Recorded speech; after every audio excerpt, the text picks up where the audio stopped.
আসসালামু আলাইকুম। আজকে আপনাদেরকে এমন একটি তথ্য দিব যেটা শুনলে বা জানলে আপনি নিজেও অবাক হবেন। আপনি যদি ইউটিউবে কোরআন তেলাওয়াত শুনে থাকেন তাহলে এই ভিডিওটি আপনার জন্য সতর্কতামূলক। আপনি যদি ইউটিউবে কোরআন তেলাওয়াত শুনে থাকেন তাহলে আপনিও কালা জাদুর শিকার হতে পারেন, ব্ল্যাক ম্যাজিকের শিকার হতে পারেন। তাহলে এখন আপনি আমাকে বলতে পারেন যে ভাই এটার সত্যতা কতটুকু? এটাই মূলত আজকে আমি আপনাদেরকে বলার চেষ্টা করব। গত কিছুদিন আগে সারা আলী নামের একটি ইউটিউব চ্যানেলে বেশ কিছু কোরআন তেলাওয়াত আপলোড করা হয়। তার মধ্যে একটি কোরআন তেলাওয়াত প্রায় 5 ঘন্টার ছিল।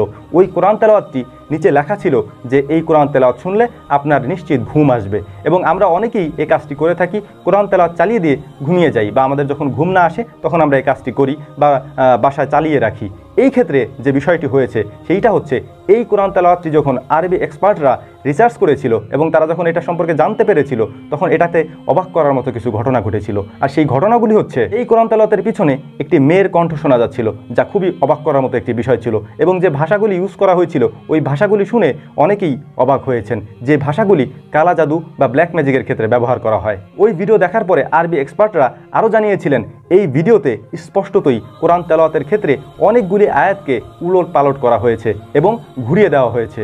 আর এক্ষেত্রে স্পষ্টতই এই ভিডিও যারা দেখবে তারা কালা জাদু বা ব্ল্যাক ম্যাজিকের শিকার হবেন। এখন অনেকেই প্রশ্ন করতে পারেন যে এরকমটা তো হতেই থাকবে, কারণ তারা তো থামবে না, এবং অনেক মুসলমানেরা আছেন যারা এটা শুনতে থাকবে, তারা এটা বুঝবে না। তাহলে তাদের করণীয় কি? আপনাদের উদ্দেশ্যে আমার একটা পরামর্শ থাকবে, আর সেইটা হচ্ছে, আপনি যদি পবিত্র কোরআন ইউটিউবে শুনে থাকেন তাহলে অবশ্যই এমন কোনো নির্দিষ্ট চ্যানেল থেকে শুনবেন যেখানে আপনি এটা নিশ্চিত হতে পারবেন যে তারা এরকমটা করবে না, বা মুসলমানদের কোনো চ্যানেল থেকে শুনতে পারেন, কারণ অনেক ফেক চ্যানেলই এখন তৈরি হবে এরকম কালা জাদু করার জন্য, ব্ল্যাক ম্যাজিক করার জন্য। আর এইটা এখন খুবই স্বাভাবিক একটা ব্যাপার হয়ে দাঁড়িয়েছে। আর এ কারণেই আপনি অসুস্থ হতে পারেন। আপনার উপর কি কি আসার পড়তে পারে এই সম্পর্কে আপনি নিজেও হয়তো কোনো ধারণা রাখছেন না। আপনি অসুস্থ হতে পারেন কোনো কারণ জানা ছাড়া। আপনি সুস্থতা অর্জন করতে পারছেন না, ডাক্তার দেখাচ্ছেন কিন্তু সুস্থ হচ্ছেন না, এইটার কারণেও হতে পারে। অতএব যারা ইউটিউবে কোরআন তেলাওয়াত শুনেন অবশ্যই যাচাই বাছাই করে এমন কোনো চ্যানেল থেকে শুনবেন যেখান থেকে আপনি স্পষ্ট হতে পারবেন যে এখানে তারা ভুল বলছে না। আর সব থেকে বড় পরামর্শ আপনাদের জন্য হচ্ছে, আপনি নিজে কোরআন পড়তে শিখুন,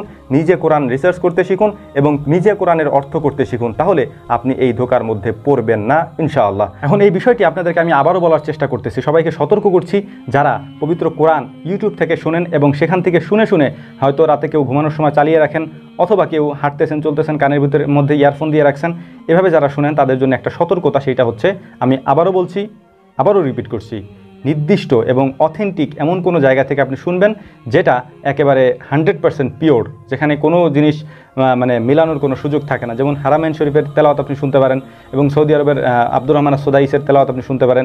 এবং অবশ্যই খেয়াল রাখবেন ব্যাকগ্রাউন্ডে যেন একেবারে ফ্রেশ থাকে, কোনো কিছু না থাকে।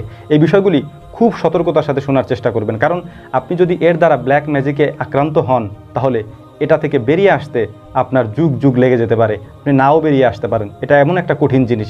আশা করি এই বিষয়গুলি আল্লাহ তাআলা আমাদেরকে বোঝার তৌফিক দান করবেন এবং এ ধরনের ফিতনা থেকে আল্লাহ তাআলা আমাদেরকে বেঁচে থাকার তৌফিক দান করবেন, এবং সবাইকে আল্লাহ তাআলা তার নিজ কুদরতের মাধ্যমে হেফাজত করবেন ইনশাআল্লাহ। এই বিষয়গুলি আল্লাহ তাআলা আমাদেরকে বোঝার তৌফিক দান করুন। ওয়া মা তৌফিকি ইল্লা বিল্লাহ, নাসরুম মিনাল্লাহি ফাতহুন কারীব, ওয়া আখিরু দাওয়ানা আনিল হামদুলিল্লাহি রাব্বিল আলামিন।